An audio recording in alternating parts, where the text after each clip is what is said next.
Good morning student, class 12। आज हम पढ़ेंगे चैप्टर 4 रहीमन विलास। रहीमन विलास आज हम पढ़ेंगे, रहीम दास जी के दोहे पढ़ेंगे और ये रहीमन विलास से लिए गए ये दोहे हैं। उनकी रचना है रहीमन विलास, वो उससे लिए गए दोहे हैं। आज हम उनके बारे में पढ़ेंगे। पहले हम पढ़ते हैं कवि परिचय, ये रहीम दास जी का जीवन परिचय पढ़ते हैं। ठीक है, इसे ध्यान से सुनिए। श्री अब्दुल रहीम खान खाना का जन्म सन 1556 ईस्वी में हुआ था। अंडरलाइन कर लीजिए, उनका जन्म 1556 ईस्वी में हुआ था। जब आप 5 वर्ष के थे तब गुजरात के पाटन नगर में इनके पिता की मृत्यु हो गई थी। मतलब 5 वर्ष में ही इनके पिता की मृत्यु हो गई। आपका पालन पोषण स्वयं सम्राट अकबर की देखरेख में हुआ और आपका पालन पोषण जो है सम्राट अकबर की देखरेख में हुआ था।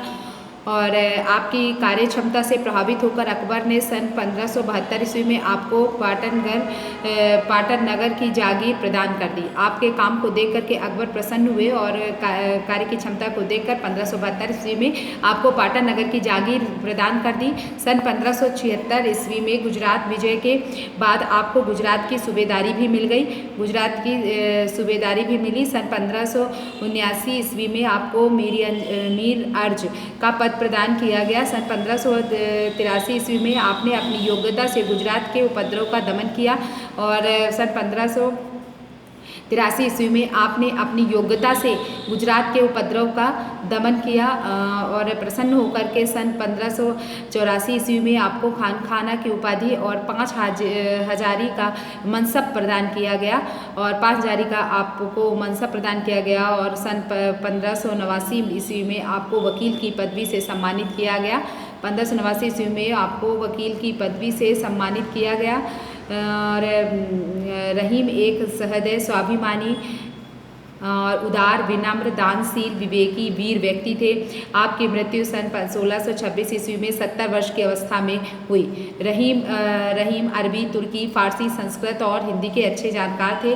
वे अरबी, तुर्की, फारसी, संस्कृत और हिंदी के अच्छे जानकार थे। जहाँ जहाँ मैं अंडरलाइन करती हूँ आप भी करते जाइए। आप हिंदू संस्कृति से अच्छी तरह परिचित थे। आप हिंदू संस्कृति को समझते थे, जानते थे। दोहों में रचित आपकी एक स्वतंत्र कृति नगर शोभा है। इसमें 142 दोहे हैं। रहीम अपने 12वें छंद के लिए भी प्रसिद्ध है। उन्होंने 12वें छंद के लिए भी रहीम प्रसिद्ध है। और आपका 12वें नायिका भेद अवधी भाषा में लिखा सर्वोत्तम ग्रंथ है। अंडरलाइन कर लीजिए, उनका सर्वोत्तम ग्रंथ कौन सा है? 12वें नायिका भेद। रहीम ने कुछ सोठे भी लिखे। रहीम काव्य का मुख्य विषय श्रृंगार, नीति और भक्ति। रहीम काव्य का मुख्य विषय श्रृंगार, नीति और भक्ति है। आपकी नीति और श्रृंगार परक रचनाएं दरबारी वातावरण के अनुकूल हैं। जो आपकी श्रृंगार परक रचनाएं हैं वे दरबारी वातावरण के अनुकूल हैं। रहीम का ब्रज और अवधी दोनों पर समान अधिकार है। रहीम दास जी का ब्रज और अवधी दोनों भाषाओं पर समान अधिकार है। दोनों ही भाषाओं का उन्हें विशेष ज्ञान है। तो ठीक है, आज आपने जीवन परिचय में क्या जाना? अब्दुल रहीम खान खाना का जन्म 1556 ईस्वी में हुआ और 5 वर्ष में ही उनके पिता की मृत्यु हो गई। उनकी देख रेख अकबर के दरबार के सानिध्य में हुआ और कार्य क्षमता से प्रभावित होकर के अकबर ने उन्हें कुछ जमीन भी प्रदान की, जिससे उन्हें जागीरी प्राप्त हो गई। और 1576 ईस्वी में गुजरात विजय के बाद आपको गुजरात की सूबेदारी भी मिल गई और 1579 ईस्वी में आपको मीर अर्ज का पद प्रदान किया गया। और सन 1583 ईस्वी में आपने अपनी योग्यता से गुजरात के उपद्रव का दमन भी किया।